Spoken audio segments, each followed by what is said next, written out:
Então, vocês estão vendo assim, quando a gente fala de alta performance, né, vocês veem que não tem um ponto só, são vários pontos que a gente tem que alencar, que a gente tem que levantar, que a gente tem que prestar atenção.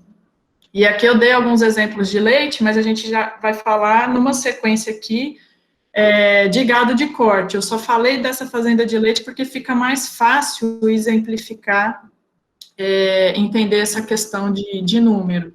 E aí eu pergunto, né, para quem que o agro é bom? Para quem que o agro é um bom negócio? E aí, sempre que eu jogo essa pergunta também para a produtora, eles falam assim, para a empresa que vende ração, para a empresa que vende adubo, é bom para todo mundo, menos para eles, sabe? Para o frigorífico. E aí eu falo, não, pode passar, João.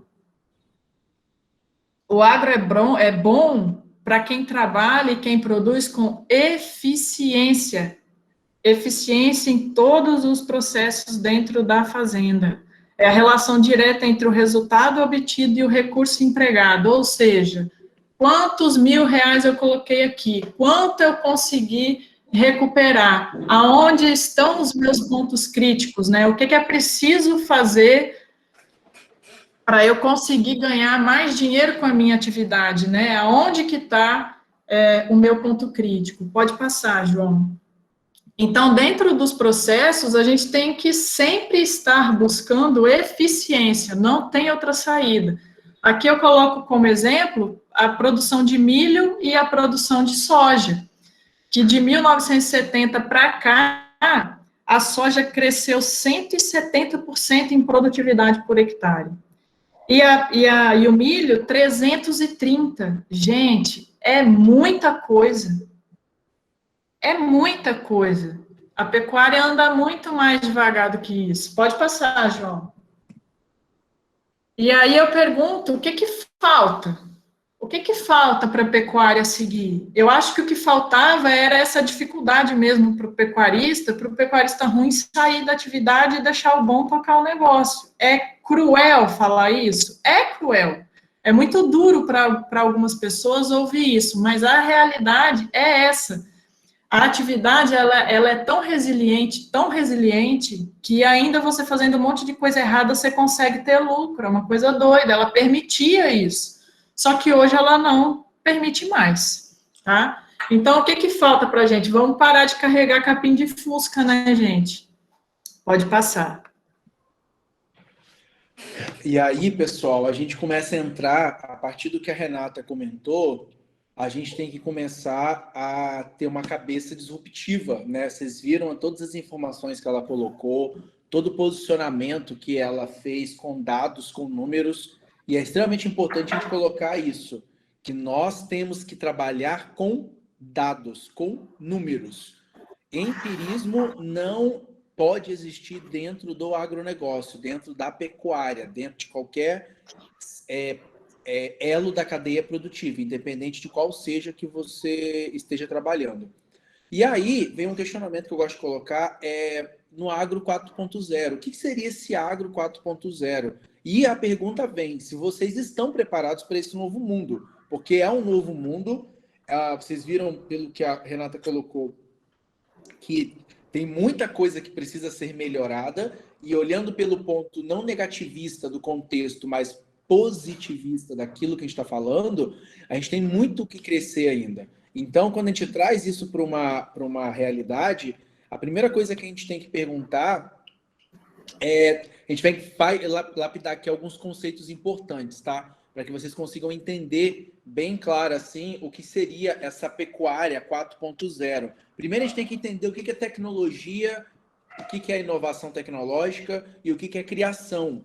Por que é importante entender isso, gente? Porque dentro do conceito da pecuária 4.0, a gente se foca muito nas ferramentas, mas pouco na filosofia que existe por trás das ferramentas, tá ok? E aí, quando vocês olham essa foto aqui, a gente pega para raciocinar, eu gosto muito de fazer analogias, tá? Para vocês poderem entender o que seria uma criação, o que seria uma tecnologia, o que seria uma inovação. Quando a gente olha, a criação é tudo aquilo que eu quero fazer acontecer, tudo aquilo que eu quero fazer surgir. Então, quando a gente olha a foto aqui, o fogo, no caso aqui, vai ser a criação. É o que eu quero que faça acontecer, surgir, aparecer. Tá ok? Quando a gente pensa em tecnologias, existe um contexto que o que seria tecnologia e o que seria inovação tecnológica? Esses dois conceitos, eles dependem muito do momento na história que você está falando. Uma tecnologia pode ter sido uma inovação tecnológica, tá ok? Em algum momento na história. Ela hoje é uma tecnologia, mas ela no passado foi uma inovação tecnológica. E aí entra um conceito aqui que é, quando a gente olha, por exemplo, as pedras, na época do surgimento do fogo, as pedras foram inovações tecnológicas. Por quê? Porque a partir do uso do estudo empírico, né, das pedras batendo uma na outra, fez surgir o fogo. Só que aí, com o passar dos anos, foi se melhorando as técnicas, melhorando-se os processos. Guardem bem essas informações, tá? As técnicas, os processos, as avaliações. E aí surgiu o quê? Uma inovação tecnológica, que no caso aqui foi o isqueiro. E qual a diferença das pedras para o isqueiro? A grande diferença está naquele ponto de eficiência, como a Renata colocou anteriormente. O que é mais vantagem para a gente? Ficar carregando pedra para cima e para baixo, para poder acender esse fogo, fazer esse fogo surgir, ou utilizar um isqueiro que tem todo um aparato tecnológico, todo um aparato ferramental que vai nos ajudar de forma mais eficiente em vários contextos. Então, é isso que é o conceito principal. A tecnologia, ela pode servir muito bem dependendo da realidade que você esteja, mas vai chegar num ponto que ela vai começar a ficar ultrapassada. E aí você tem que buscar inovações para que você consiga melhorar os seus processos produtivos, para que você faça surgir aquilo que você está buscando. E aí eu trago a analogia que entra num ponto aqui, ó, que são dois ferramentais que são impressionantes, que é a escrita pelo lápis e a escrita utilizando a digitação pelo celular. Qual é a diferença de um para o outro? O que faz o digitar pelo celular ser mais eficiente hoje? O que fez ele ser mais eficiente, ser mais adotado do que a escrita à mão? O grande ponto é o acreditar na tecnologia. E aí entra tudo aquilo que a Renata falou. Os pecuaristas nos próximos anos, os que não acreditarem nas tecnologias, eles vão ficar para trás, porque as tecnologias estão aí, quem está trabalhando com elas está tendo altos resultados, mas você precisa acreditar na tecnologia e utilizá-la de forma correta. E aí, fazendo essa analogia para dentro da nossa pecuária, o conceito de tecnologia, tá? Isso aqui é um conceito que é pegado, foi de um artigo, que nada mais é do que uma teoria geral ou estudo sistemático sobre técnicas, olha aqui, ó, técnicas, processos, métodos, meios e instrumentos de um ou mais ofícios ou domínios da atividade. Tecnologia é isso, gente. Tecnologia, todo mundo acha que tecnologia é um computador, é um celular, é uma máquina. Não, tem vezes que é uma técnica, é um processo ou é um método que você utiliza. Ou pode ser também um instrumento, como é o caso do computador e celular. Então, desmistifiquem tecnologia com equipamentos, só com equipamentos. Também são equipamentos, mas tem outros pontos que podem ser considerados tecnologias. E aí eu gostaria de fazer uma brincadeira com vocês aqui, para que vocês comecem a pensar de forma disruptiva dentro do processo tecnológico. Aqui é uma tecnologia, tá? Aqui é uma bomba de sucção, tá ok? E nós temos também uma outra bomba de sucção na natureza, que aí vamos pensar, né? Quando a gente pensa em inovação tecnológica, é toda a novidade implantada pelo setor produtivo por meio de pesquisas e investimentos que aumente a eficiência do processo produtivo. Então, a partir do momento que eu tenho esse olhar sobre essa tecnologia de uma forma avaliativa e mais focada na pesquisa, tentando entender esse processo, essa tecnologia como processo, aí a gente traz o quê? Juntando dois tipos de bombas de sucção, uma natural e a outra mecânica, que ferramental vocês acham que pode surgir, ou qual inovação tecnológica pode surgir a partir da observação de um bezerro mamando em uma vaca e uma bomba de sucção? Alguém poderia chutar? A ordenha. A ordenha, perfeito.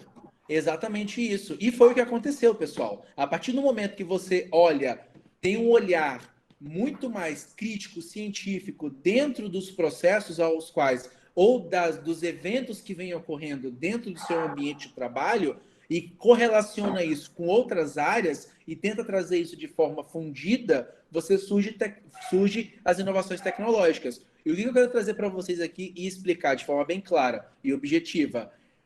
Sejam ou pensem fora da caixa, comecem a observar com um pensamento fora da caixa, porque senão vocês não vão conseguir avançar com as inovações tecnológicas. Começar a ter conhecimentos e pensamentos, um olhar crítico ou fora da caixa, vai te ajudar a trabalhar e ter melhor condições da transformação digital. E aí, quando você olha, por exemplo, esses dois aqui, uma galinha bebendo água, e aí você olha essa água caindo de uma torneira, qual é a solução que vocês acham que surgiu daqui?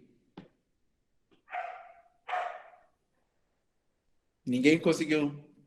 Isso daqui, ó, o bebedouro Nippon, que foi produzido por um japonês. O que eles fizeram? Basicamente uma observação. O posicionamento de como a galinha bebia água, a forma como essa água tem que cair, toda a fisiologia. Aí entra naquilo que eu gosto muito de rebater e bater no calcanhar de vocês. Tem que entender aqui matemática, física, mecânica, fisiologia animal, comportamento. Então, todas essas áreas dentro que nós temos das disciplinas vão ser importantes para conseguir ter o desenvolvimento dessa tecnologia aqui, essa observação.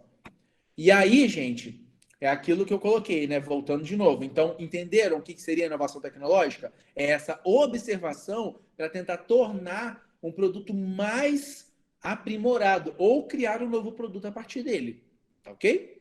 E aí, gente, antes de passar para a Renata, eu gostaria de explicar para vocês um pouco desse conceito aqui, que é um conceito que foi desenvolvido por um doido aí chamado João Costa Júnior, que é a escada tecnológica. O que seria a escada tecnológica? Nada mais é do que etapas para a adoção de tecnologia, tá bom? E nós temos 3 etapas nessa escada tecnológica, tá? Isso foi de pesquisas que eu fui lendo, trabalhos, artigos que eu fui lendo e fui desenvolvendo essa tese aqui. A tese ela se baseia em 3 princípios. Processos, insumos e produtos. O que seriam cada um deles? Primeiro, são as tecnologias de processos, que é o primeiro lance da escada, né? O primeiro degrau da escada que você vai subir para começar a adotar essas tecnologias, ou começar a fazer esse trabalho para conseguir chegar nesse posicionamento que a Renata colocou anteriormente, de ter elevada performance, elevada produtividade. E aí a gente começa a ter que se preocupar com o quê? Primeiro, um olhar sobre os processos da fazenda. Quais são esses processos? Número de vezes que é feita a ordenha, número de vezes que é fornecida a ração para os animais no confinamento, espaçamento do plantio de milho, sorgo, soja ou capim, dimensionamento ou divisão dos piquetes, ou até mesmo número de vezes que você vai vacinar. Então, sempre pensando no processo, tá ok? No processo. E isso, por exemplo, outro exemplo que a gente tem, quantas vezes você vai pesar esse animal? Então, isso tudo são processos. E eles essas são tecnologias que ela tem um custo baixíssimo. De todas elas, é a que tem um custo mais baixo.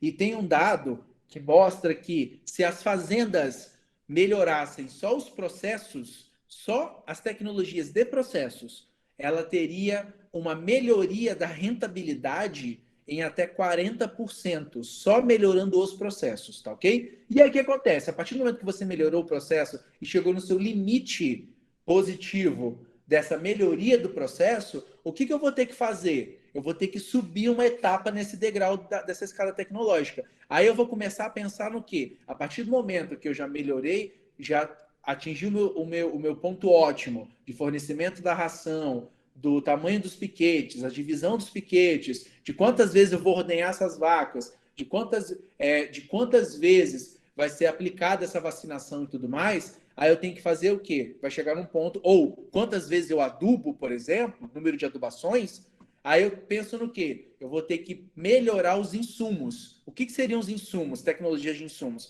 São aqueles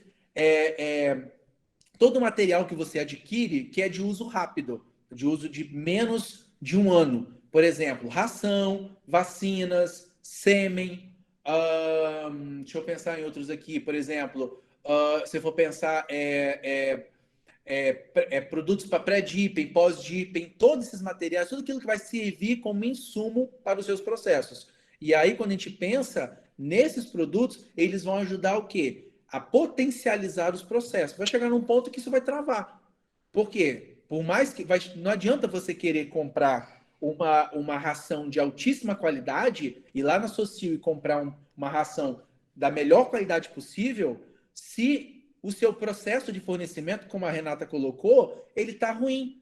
A distribuição da ração está feita de forma errada, que está relacionada ao processo. Então, estão vendo a etapa que ela tem que ser seguida? Existe um rito dentro da adoção de tecnologia. E aí entra a última etapa de todas, que é a tecnologia de produto. Eu coloquei o exemplo aqui, no caso aqui, com as balanças, tá ok? As balanças de pesagem, que nós temos uma infinidade aqui de tipos de balanças. Podem colocar ordenhadeiras mecânicas, ordenhadeiras robotizadas. Pode considerar, por exemplo, um feeder de alimentação no confinamento. Pode ser qualquer tipo de equipamento, um trator, que seja mais caro em comparação aos outros. E eu só vou comprar esse equipamento quando o meu processo e o meu insumo estiver em 100%, estiver funcionando e rodando perfeitamente. Aí entra aquele ponto, não adianta nada eu dar um passo, colocar o carro na frente dos bois e comprar, por exemplo, igual quando eu trabalhava na outra empresa,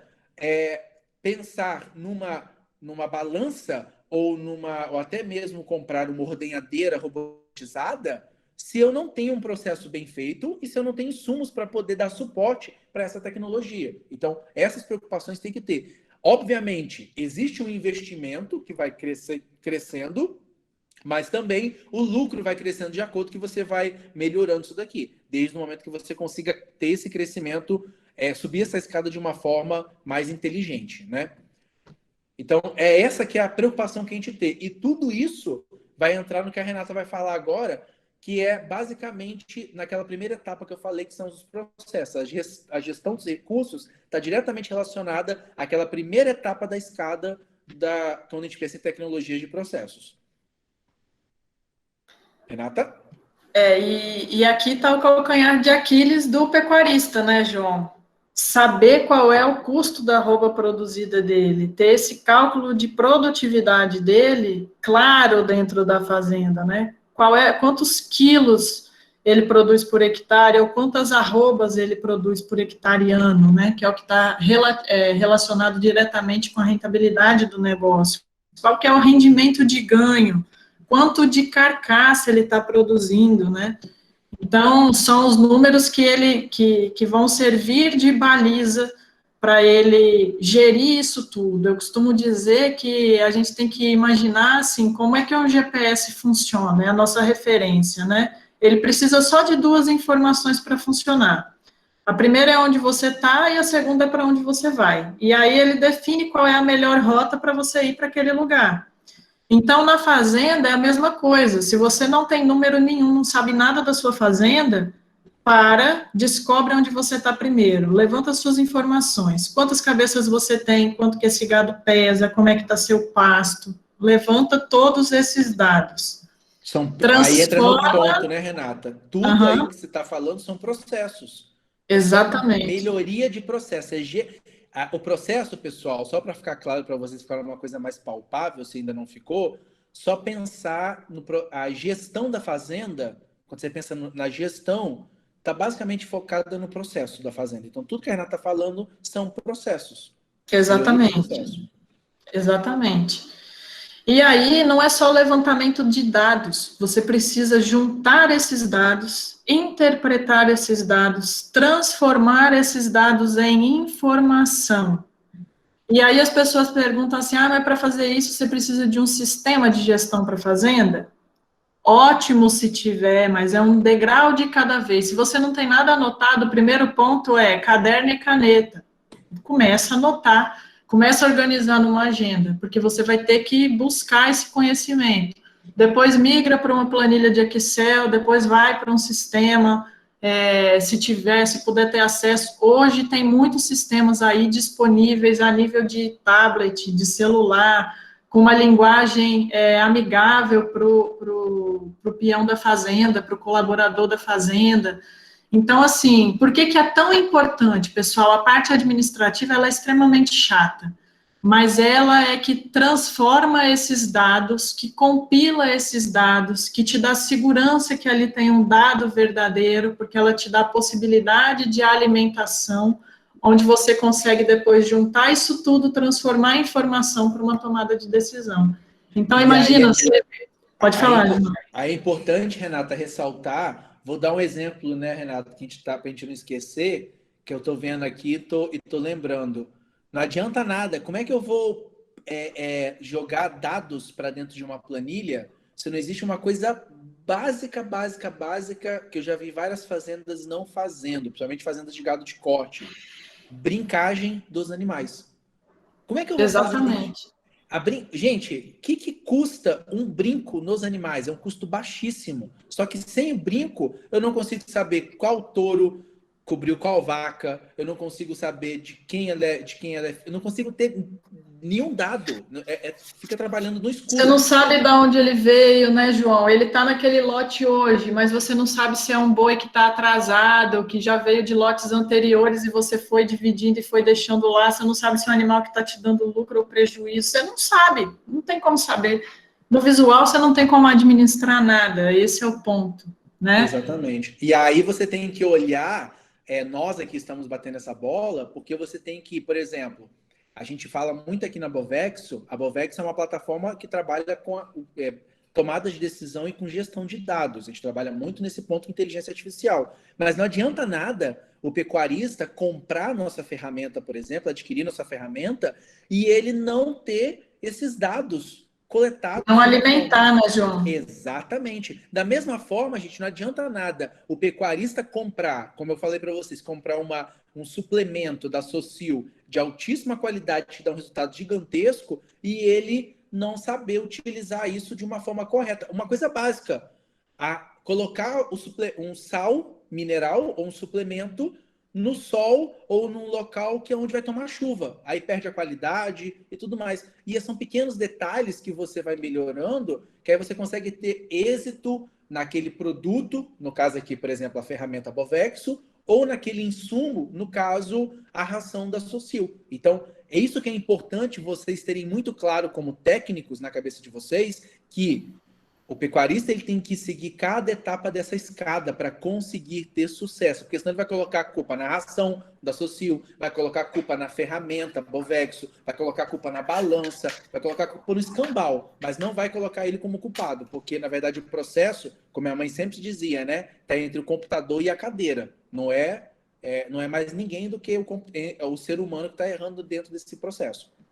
Exatamente. Então, assim, o que você não mede, você não consegue controlar, você não consegue tomar conta da situação e tomar uma decisão. Então, é de extrema importância levantamento de dados, transformar isso em informação e para você conseguir realmente tomar uma decisão, né? Igual hoje, eu preciso comprar um animal. Aí você vai, olha lá o preço da arroba de venda e o preço da arroba de compra de um bezerro.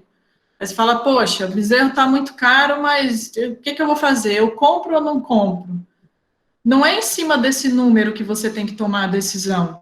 Porque você está comprando o bezerro hoje, mas quando você for vender esse bezerro daqui a 1 ano e meio, que é o prazo que ele vai ficar dentro da sua fazenda, o preço da arroba do boi gordo não vai ser o que está hoje.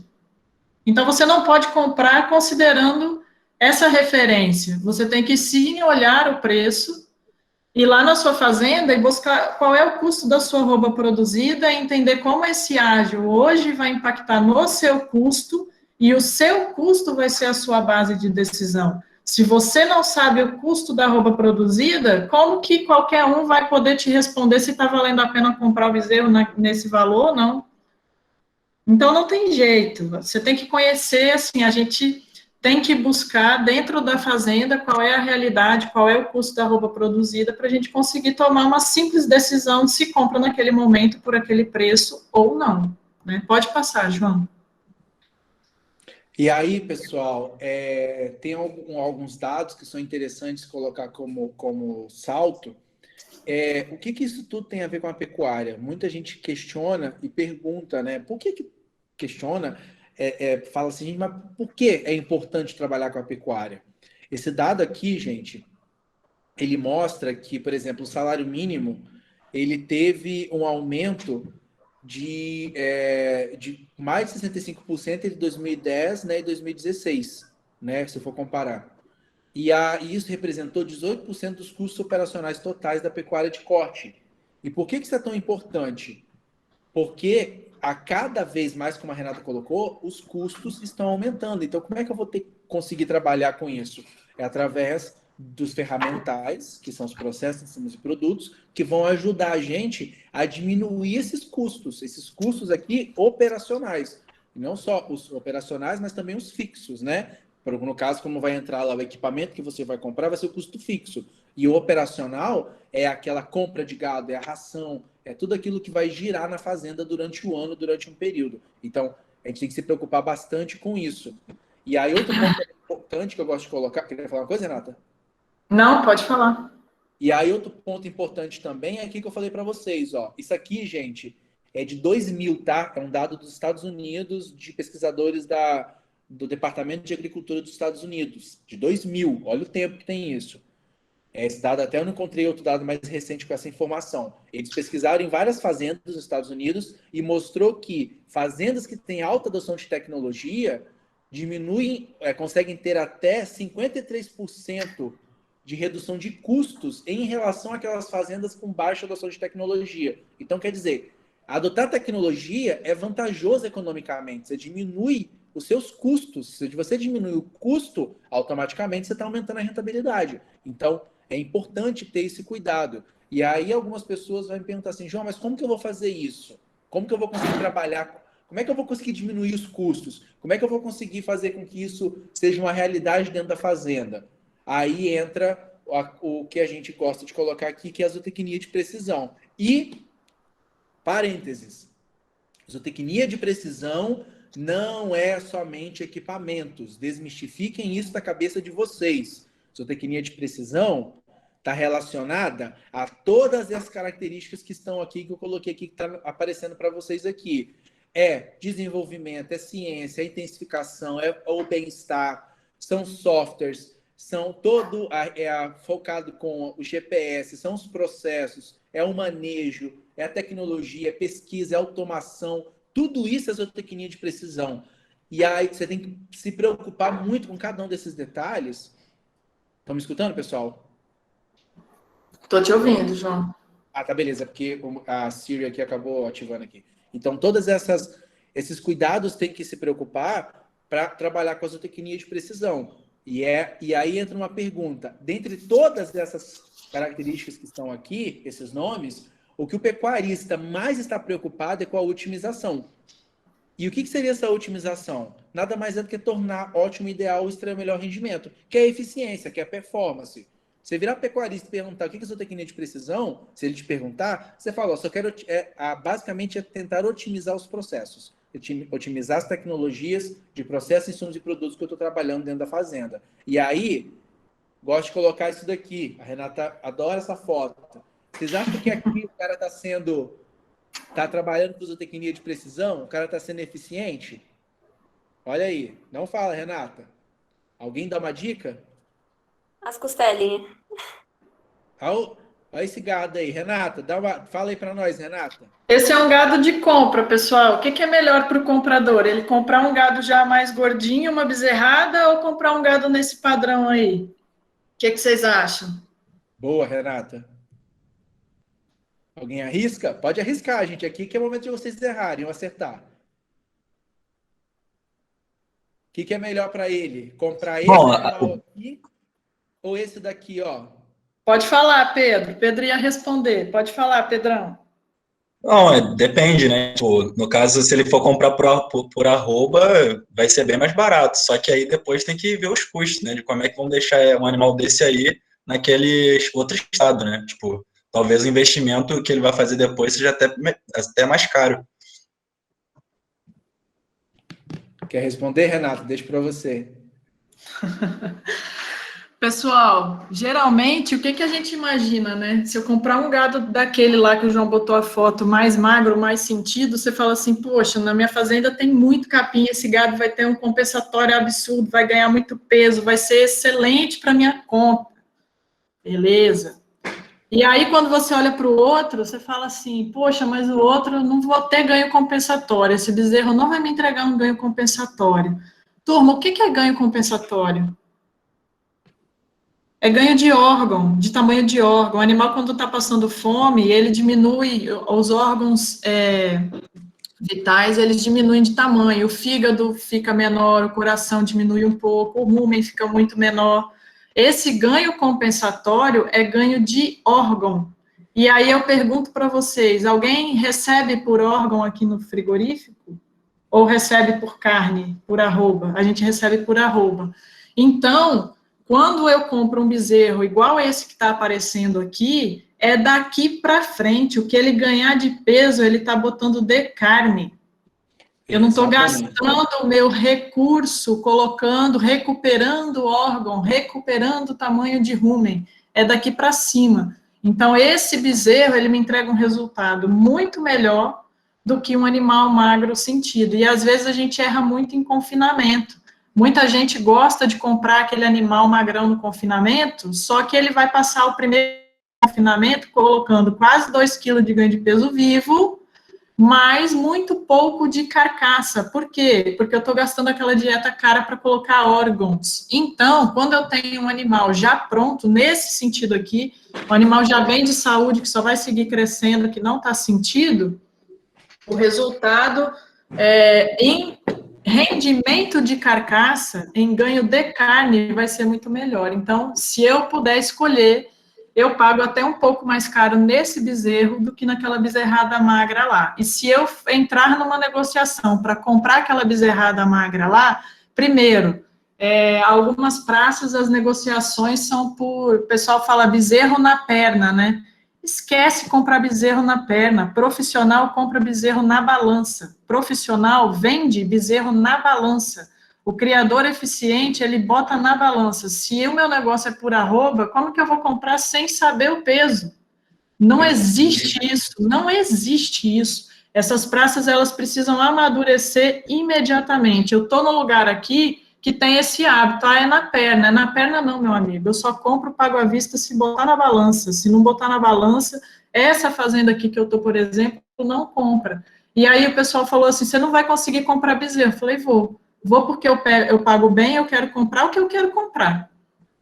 E aí, hoje, os fornecedores que entregam para essa fazenda sabem que aqui o negócio tem que ser na balança. Qual foi o resultado disso? Os melhores bezerros são direcionados para cá, porque quem vende na perna sempre vende cobrando uma arroba a mais do que aquele animal tem. Então, não existe isso, tá? Então, assim, comecei um assunto, já foi para o outro, né? Mas, fisiologicamente, pensando aqui, nessas duas fotos, esse bezerro me entrega um resultado melhor do que aquele bezerro lá atrás. E digo mais, a gente vai falar aqui de composição de carcaça. Então, vocês vão entender da importância de comprar um animal assim, que vem bem, como esse aqui, e não um animal que está mais sentido, como que ficou lá atrás. Pode passar, João.